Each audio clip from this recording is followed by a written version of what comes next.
The Food and Drug Administration hopes to ban a type of fat now considered toxic. It includes moving trans fats from a state where they're generally recognized as safe or GRAS into a category where they would become food contaminants. The FDA proposal would eliminate trans fats from the American food supply. The cheap and tasty artificial fat was once seen as a harmless way to preserve food, but it's proven to be a health hazard. Trans fats are strongly linked to very high risk for heart disease and cardiovascular death.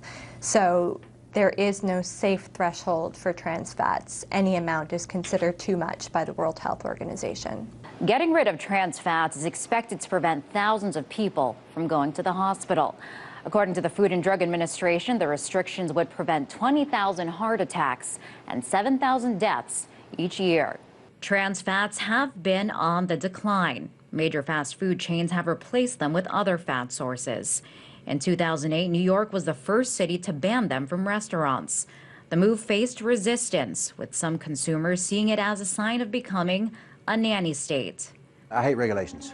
I think government's gotten twice as big as it should be, both on the federal and state level. But even those that don't like regulations think trans fats should be banned. They should figure out a way, to disallow trans fats, because that's just not good for anybody. What you eat, you want it to be food. Joseph Bradenberg agrees. As part of transforming his lifestyle and body, he's eliminated trans fats from his diet. He recalls the days when he wasn't so fit. So I grew up as a pudgy, chubby, fat kid. One of the things they would call me when I was there was blubber thing. Adopting a lifestyle of exercise and healthy eating, he lost more than 40 pounds. You can see the transformation here in his before and after photos. Generally speaking, you will not find trans fat in food.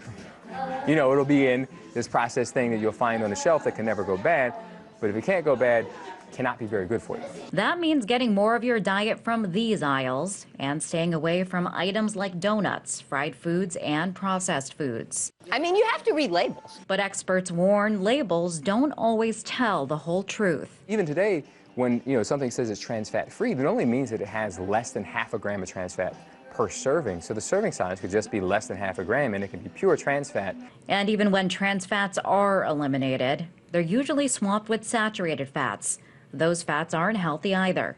They will be replaced with some other source of solid fat that may be not as bad as a trans fat, but they'll probably be saturated fats and maybe artificially created saturated fats. So while banning trans fats may not be a cure-all for the nation's obesity epidemic and related diseases, the FDA hopes it will be a step in the right direction.